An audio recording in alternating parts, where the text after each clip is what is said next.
예수님께서 씨를 뿌리는 그 비유를 말씀하고 계시죠. 비유는 쉬운 것이라고 했습니다. 어려운 것이 아니라고 했습니다.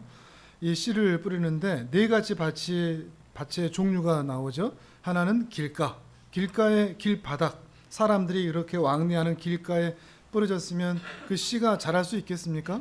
당연히 못 자라겠죠. 다음날 새가 다 쪼아 먹는다고 그랬죠. 또 하나의 씨가 뿌려졌는데 흙이 있는 것 같은데 그 밑엔 돌밭이 있습니다. 그러니까 처음 볼 때는 그 씨가 흘러 들어가서 뭔가 자랄 것처럼 기대하는데 밑에 돌밭이 있으니까 당연히 뿌리를 내리지 못하니까 자라지를 못합니다. 그리고 또 하나는 가시떨기 위에 떨어졌다고 그랬죠. 가시떨기는 일단은 뿌리는 내렸다고 치는데 이제 그 식물이 자라려면 위로 하늘을 향해서 올라가서 햇빛을 계속 봐야 자랄 수 있는데 가시떨기가 있으니까 자라지를 못하는 겁니다. 계속 막혀 있기 때문에 자라지를 못하는 거죠. 당연한 거죠. 열매를 맺지 못하겠죠. 근데 마지막은 좋은 땅에 좋은 땅에 뿌려진 씨는 열매를 맺혔는데 100배, 60배, 30배의 열매가 맺혔다라는 이야기를 하고 있습니다. 이 비유는 앞서 나와 있는 12장 말미에 보면 예수님의 가족들을 예로 드시면서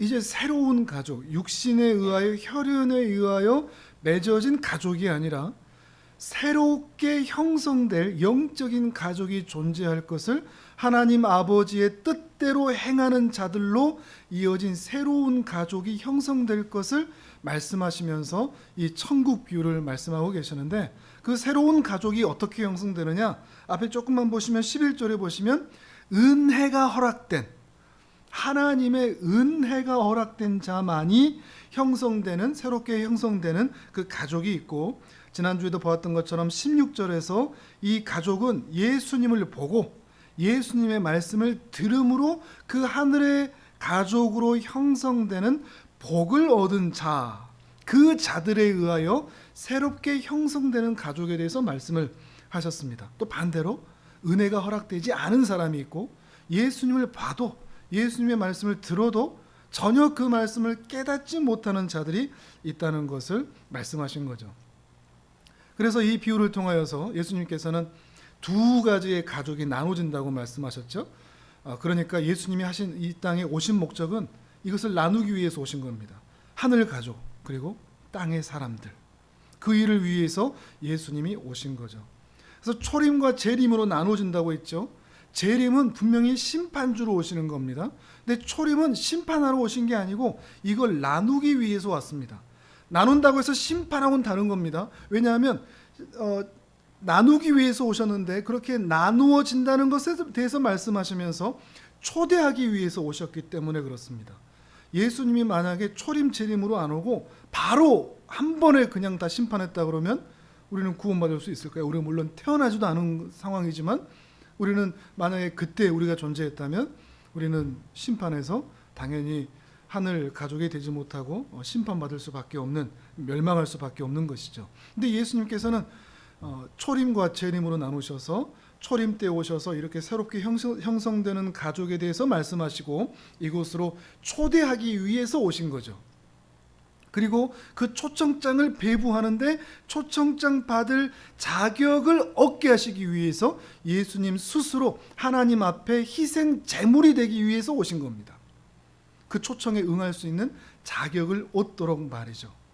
그러면서 예수님께서 지금 이 상황에서 이렇게 새롭게 형성되는 가족의 초대에 응할 수 있는 그 자격이 무엇이냐라는 것을 뭐라고 말씀하시는가 하면 오늘 보면 23절을 보시면 좋은 땅에 대해서 이렇게 말씀을 하시죠. 좋은 땅에 뿌려졌다는 것은 어떤 자라고 얘기합니까? 말씀을 듣고 깨닫는 자다. 이게 핵심입니다. 착하게 사냐? 선하게 사냐? 좋은 일 많이 하냐? 이런 얘기가 아니고 누가 좋은 땅이 될 수 있느냐? 누가 열매를 맺을 수 있느냐? 그 열매를 맺을 수 있는 것은 말씀을 듣고 깨닫는 자만이 얻을 수 있다는 거죠. 그러니까 100배, 60배, 30배 이게 핵심이 아니고 말씀을 듣고 깨닫느냐 깨닫지 못하느냐 하는 겁니다. 그럼 이제 중요한 게 그 말씀을 깨닫는다는 게 뭔가? 이런 질문이 생길 수밖에 없죠. 뭘까요? 말씀을 듣고 깨닫는다. 설교를 들을 때마다 예수님의 말씀일 뿐만 아니라 그 시대 이후 계속해서 하나님께서는 설교자를 통하여서 설교자의 입술을 통하여 말씀이 전파되게 하셨는데, 그러면 말씀을 듣고 깨닫는다는 것은 그 설교자가 하는 그 설교마다 다 듣고 다 이해해서 아하 그렇구나 나는 그 말을 깨달았어 라고 지적으로 깨닫는다는 것을 얘기하는가, 아니면 성경을 읽을 때 문맥이나 문법을 보면서 아 이건 이런 의미구나 라고 하는 것을 정확하게 이해하는 것을 말하는가, 아니면 지금 농사에 대해서 말씀하시니까 농사에 대해서 깊이 깨닫는 것을 말하는 것인가, 그것들을 얘기하는 것이 아닙니다. 더욱더 본질적인 겁니다. 말씀을 듣고 깨닫는다 하는 것은 설교 한 편마다 모든 설교마다 다 눈이 번쩍여서 머리가 잘 돌아가서 다 지적으로 잘 깨닫는다는 의미가 아니라, 더욱더 본질적으로 말씀을 들을 때마다 그 말씀을 통해서 하나님은 어떤 분이시고 그 말씀이 어떤 의미를 가지고 있어서 나에게 그 말씀이 뿌려질 때, 나에게 와 닿을 때 내 마음에 그 말씀의 반응이 어떻게 나타나느냐 하는 것입니다. 말씀을 들을 때 우리의 마음에 어떤 반응이 일어나느냐 하는 것이죠. 이게 핵심인 것입니다. 그러니까 지적인 깨달음이 아니라 영적인 깨달음인 거죠. 우리가 예전에 했던 어떤 대각성 운동 이런 것들을 본다고 하면 영적인 대각성이 일어나는 것이죠. 영혼의 각성, 지적인 각성이 아니라 많이 안다, 많이 읽었다가 아니라 영혼의 각성들이 일어나는 거죠. 영적인 대각성이 일어난다고 해서 막 기도를 많이 하고 방언을 하고 이상한 소리를 내고 딱 뭐 이렇게 막 뜨거워지고 이런 얘기를 하는 게 아닙니다. 영적인 대각성은 꼭 그렇게 일어나지 않아도 됩니다. 단순합니다. 영적인 대각성은 뭐냐? 하나님을 하나님으로 알아보는 겁니다. 이게 각성인 것입니다. 뿐만 아니라 하나님이 하나님이시구나 하는 것을 알 뿐만 아니라 그 하나님을 보면서 아 내가 누구구나 하는 것을 아는 겁니다. 내가 죄인이구나, 나는 은혜가 필요하구나, 나에겐 예수 그리스도가 필요하구나 하는 것을 깨닫는 것을 얘기합니다. 각성한다는 것은, 깨닫는다는 것은, 말씀을 듣고 깨닫는다는 것은 더욱더 하나님을 알아가는 것이고 더욱더 나 자신을 알아가는 것이죠. 그리고 무엇보다도 이 영적인 대각성, 말씀을 듣고 깨닫는 것의 시작점은 머리가 아니라 마음이라는 것을 오늘 비유에서 말씀하고 계시는 것입니다. 마태복음, 마가복음, 누가복음에 이 씨 뿌린 자의 비유가 나오는데, 이 비유들을 종합해서 보면 누가복음에는 분명히 예수님께서 이렇게 말씀하시거든요. 씨는 하나님의 말씀이다.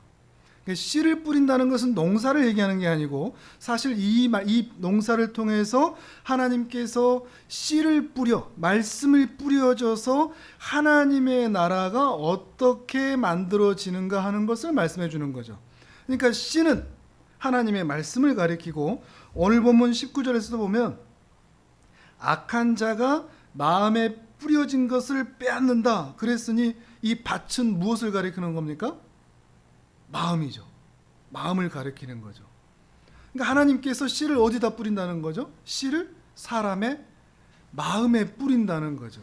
이 씨 뿌리는 비유는 그렇게 말하고 있는 겁니다. 씨 뿌리는 비유의 해석을 주님께서 말씀해 주시는 거죠.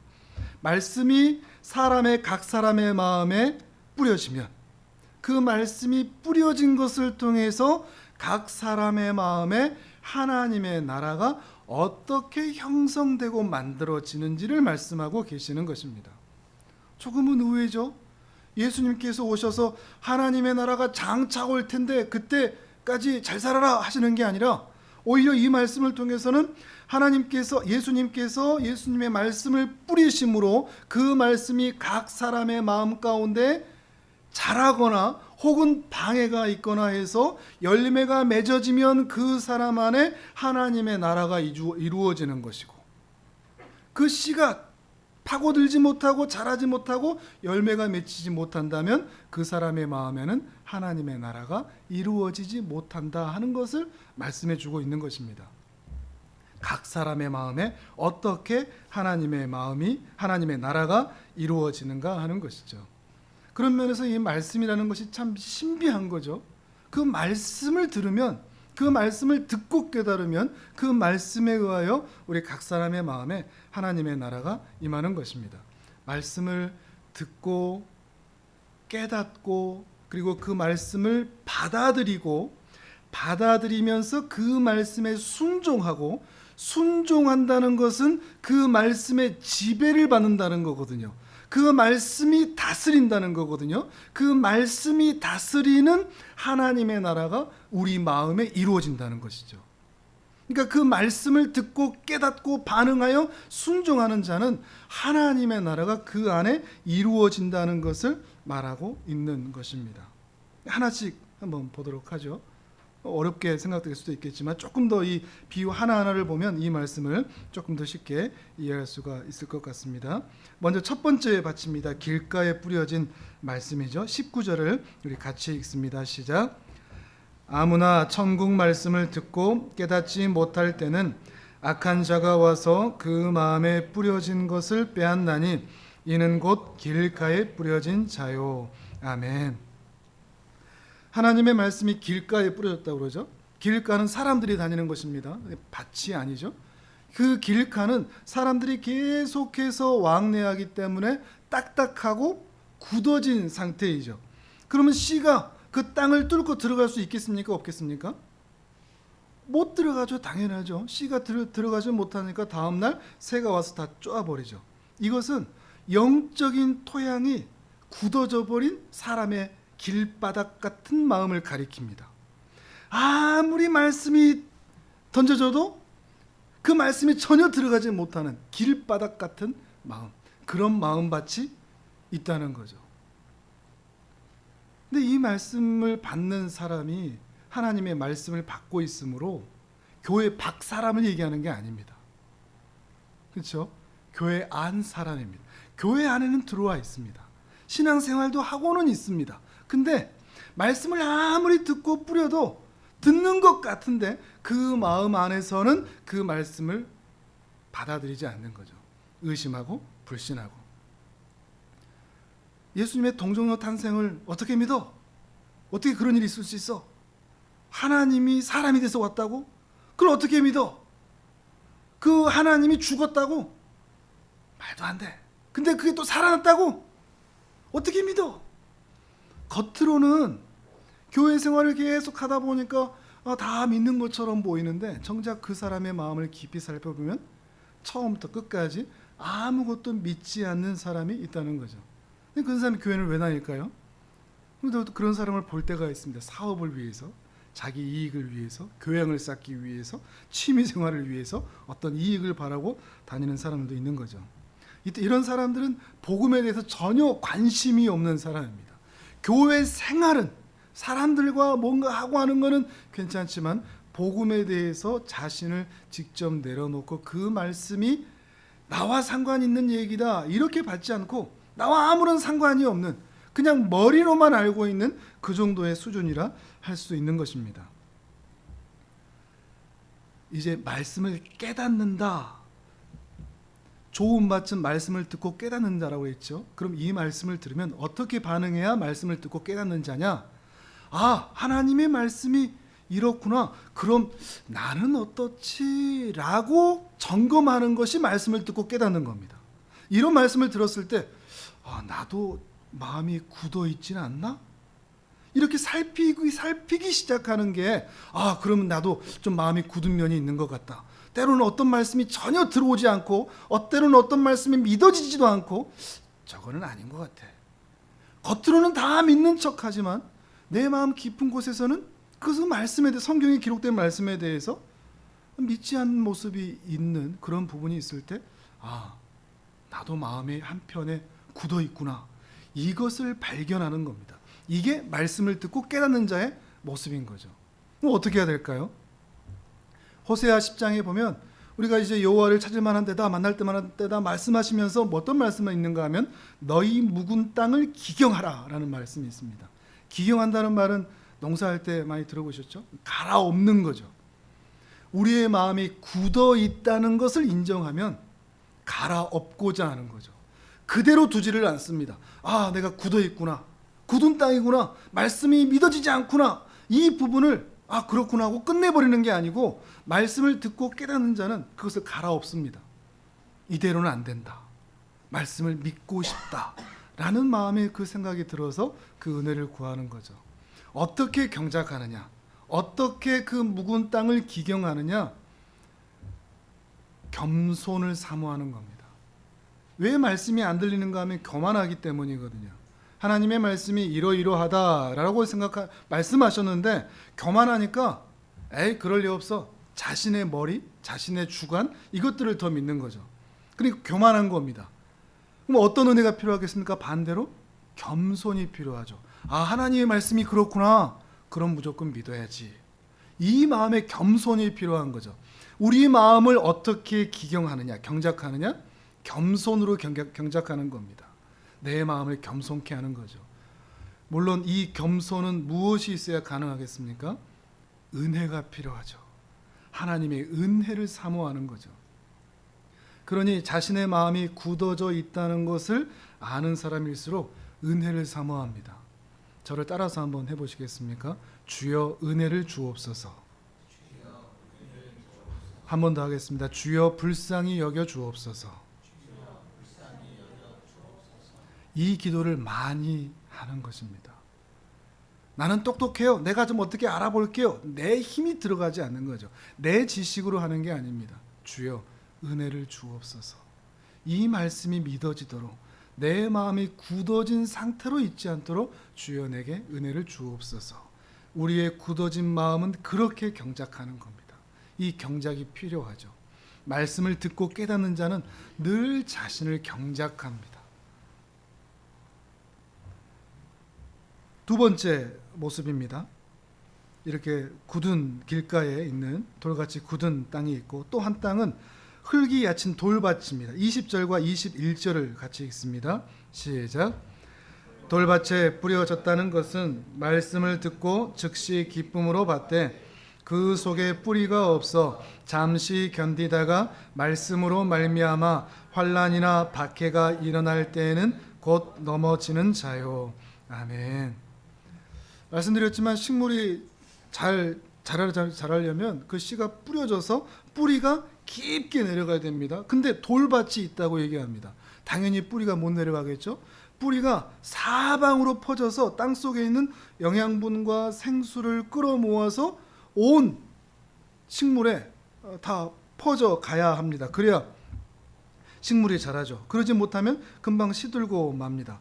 마찬가지로 말씀을 들으면 그 말씀이 깊게 뿌리 내려야 됩니다. 그 말씀 하나 들었는데 그 말씀을 누군가 반박을 하면, 누군가 이단이든 옆에 있는 사람이든 아 그 말씀 아닌 것 같은데 그 말 한마디에 그 들은 말씀이 싹 날아가 버리는, 뿌리가 얕은 거죠.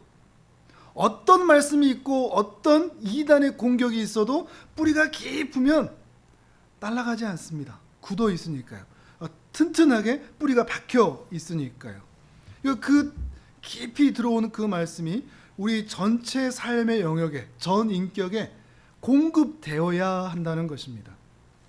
어떤 한 일부분으로만 공급돼서 이 부분은 믿고 저 부분은 못 믿고 이런 상태가 아니라 우리 모든 전 인격에 그렇게 뿌리까지 내려서 얻어진 영양분이 공급되어야 우리가 뿌리를 깊게 내리고 식물이 온전히 자라서 열매를 맺을 수가 있다는 것이죠. 근데 뿌리가 깊이 내리지 못하는 그 밑에 돌밭이 있는 사람이 있다는 거죠. 교회에서는 어떤 사람으로 볼 수 있는가? 기도회를 하거나 찬양을 하거나 신앙생활을 막 시작할 때는 막 눈물 흘리면서 이렇게 하나님의 은혜가 크다 막 이렇게 하는 경우가 있는데 길지 못하는 경우들이 있습니다. 어떤 경우라고 그러죠? 오늘 본문에서 그렇지만 21절에서도 환난이나 박해가 일어난다.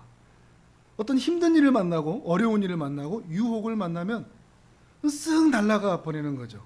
이단의 말을 듣거나 이렇게 얕은 사람들이 있다는 것을 말하는 것입니다.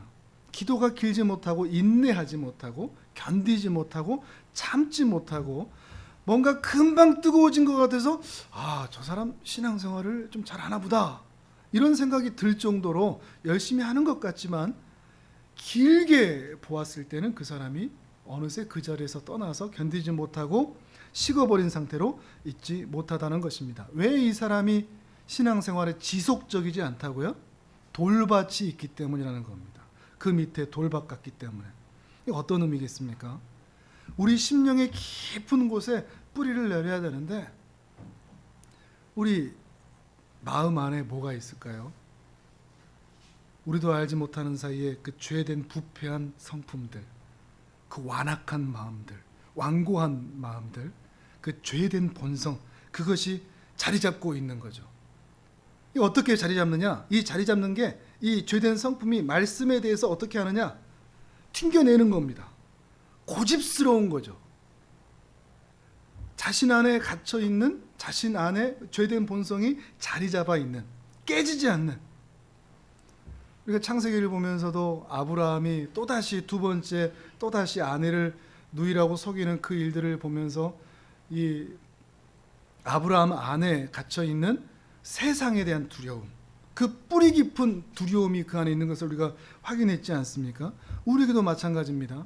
불신, 의심, 또 상처, 두려움, 불안함, 또 돈을 사랑함, 탐욕, 정욕, 게으름, 비방함, 좌절, 탄식, 절망, 이런 것들이 우리 마음에 그 굳은 돌처럼, 큰 돌처럼 자리 잡고 있어서 말씀이 뿌리 내려야 되는데 뿌리 내리지 못하게 만드는 것들이 우리 안에 있다는 것입니다. 다만 이 돌들을 다 깨부셔야 되는데 이게 안 깨지는 거죠. 뿌리를 깊게 내리는 게 생각보다 쉬운 일이 아닙니다. 우리가 사실 그렇지 않습니까? 우리가 가진 각자가 알고 있는, 깨닫고 있는 그 부패한 성품들이 다 있죠. 사람의 체질이 쉽게 바뀝니까?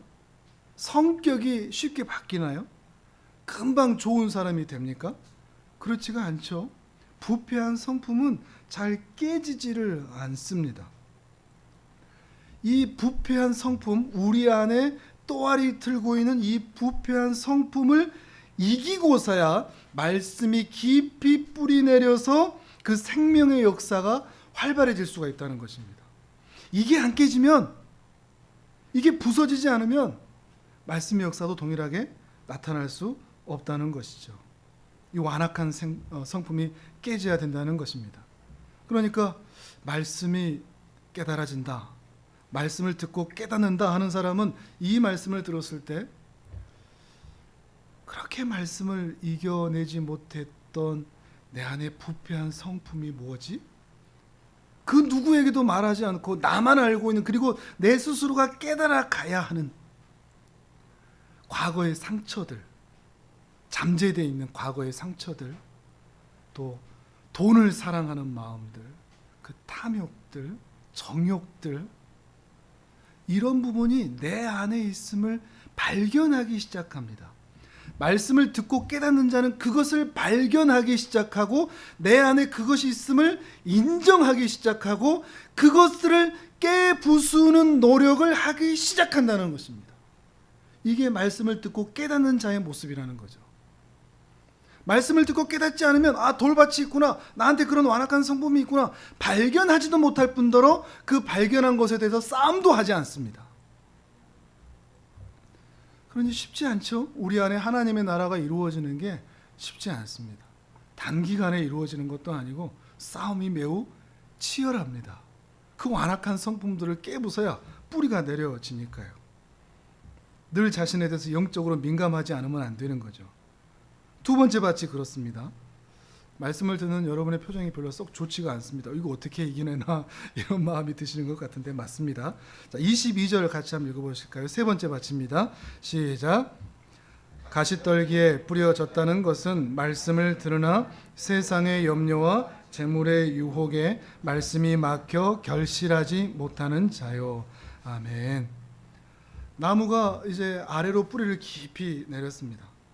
영양분도 충분히 공급을 받았다고 우리가 생각을 한다면 그 다음은 이제 어떻게 해야 되죠? 위로 쑥쑥 자라 올라가야 됩니다. 그래야 푸른 잎이 무성해지고 햇빛을 계속 봐서 충분히 결실할 수가 있게 되는 거죠. 근데 나무가 정상적으로 자라지 못하도록 가시가 있다고 얘기합니다. 가시가 사방에서 찌르고 괴롭히겠죠.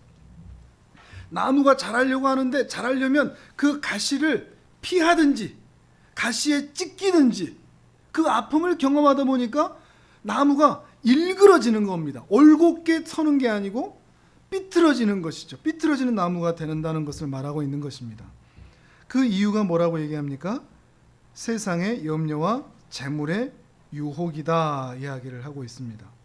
어느 순간 말씀을 깊이 알아가기 시작하는데 우리의 삶에서 세상의 염려, 재물의 유혹, 세상에서 살아가는 것, 요한일서에서 말씀을 보면 육신의 정욕과 안목의 정욕과 이생의 자랑들, 세상에 매여 있는 그것들 때문에 우리의 삶이 하나님을 바라보면서 자라지를 못한다는 것이죠. 하나님의 말씀이 내 인생의 주인이 되어서 내 인생을 힘 있게 이끌어가도록 해야 할 것인데 말씀이 내 안에서 힘을 내지를 못합니다.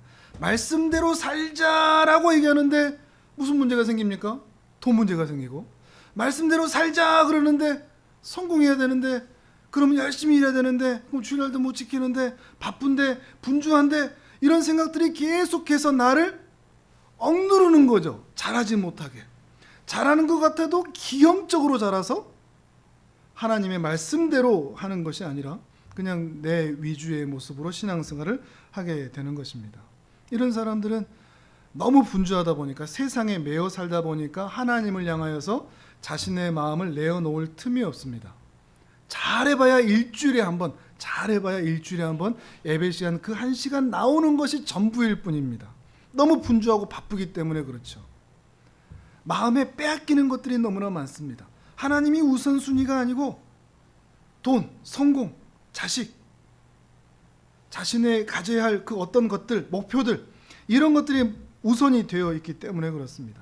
그러니 주님과 교회를 위해서 헌신하거나 봉사하거나 헌금을 하거나 이런 것도 못합니다. 아깝고 분주하고 내가 해야 할 게 있고 이러기 때문에 하나님께 뭔가를 드리지를 못합니다.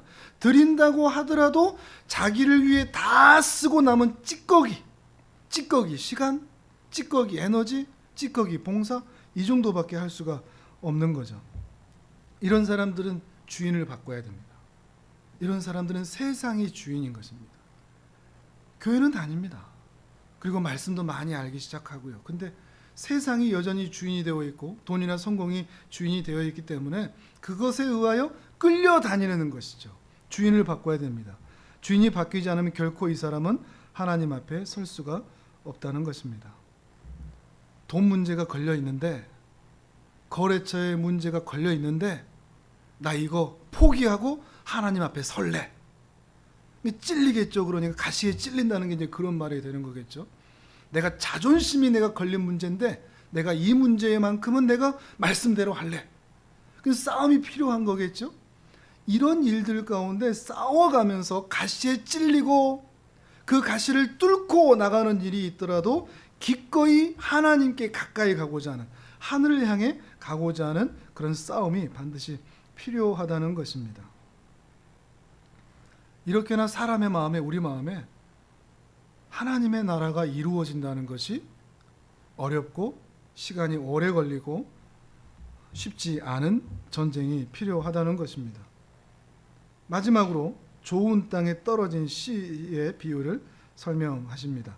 23절을 같이 읽겠습니다. 시작. 좋은 땅에 뿌려졌다는 것은 말씀을 듣고 깨닫는 자니 결실하여 어떤 것은 100배, 어떤 것은 60배, 어떤 것은 30배가 되느니라 하시더라. 아멘. 좋은 땅이 있다. 어떤 것 같습니까? 본래 좋은 땅이라는 게 있을까요? 이 비유를 자세히 보시면 네 가지 밭에 대한 비유로 보이기도 하지만 또 한편으로 신앙의 단계로 보이기도 합니다.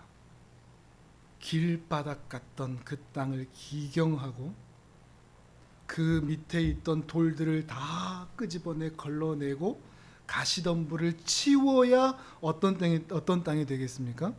드디어 좋은 땅이 되는 것이죠. 그 싸움이 모든 사람에게 필요하다는 것을 말하고 있는 것입니다.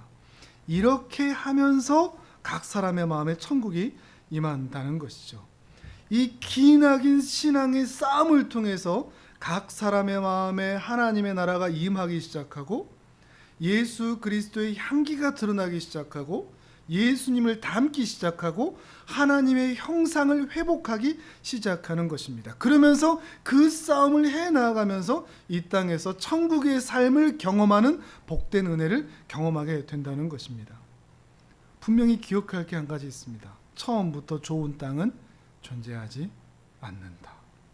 길고 어렵지만 그 밭을 계속해서 경작하면서 그 좋은 땅을 만들어 가야 한다.